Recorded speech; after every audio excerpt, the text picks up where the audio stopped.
बीडमध्ये पकडले बनावट आरटीओ अधिकारी असल्याचे सांगून करत होते वाहनधारकांची आर्थिक लूट। बीड शहराच्या बाहेरून जाणाऱ्या धुळे सोलापूर महामार्गावर बनावट आरटीओकडून वाहनधारकांची आर्थिक लूट केली जात होती। छत्रपती संभाजीनगरकडे जाणाऱ्या दिशेने हे बनावट आरटीओ एक 4 चाकी वाहन घेऊन थांबायचे। वाहनांना अडवून कागदपत्राची तपासणी करायचे।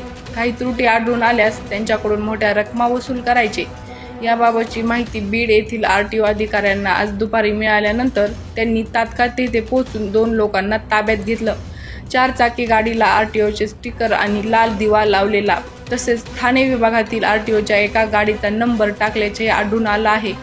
यामध्ये मुंबई येथील अजय गाडगे आणि दिनेश धनसर नामक व्यक्तींना ताब्यात घेत त्यांच्यावर आरटीओ अधिकारी गणेश विघ्ने यांच्या फिर्यादीवरून बीड येथील ग्रामीण पोलीस ठाण्यात गुन्हा दाखल करण्यात आला आहे। या दोघांकडून आरटीओच्या गाडीसारखी दिसणारी एक 4 चाकी गाडी, 2 मोबाईल आणि 43,000 रुपये रोख रक्कम जप्त करण्यात आली आहे। या कारवाई दरम्यान पोलीस अधीक्षक नवनीत कावत यांनी देखील या प्रकरणाची संपूर्ण माहिती घेतली आहे।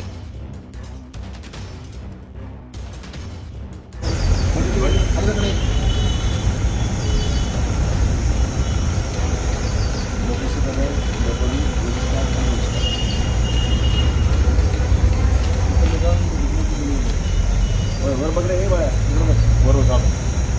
गाडी नंबर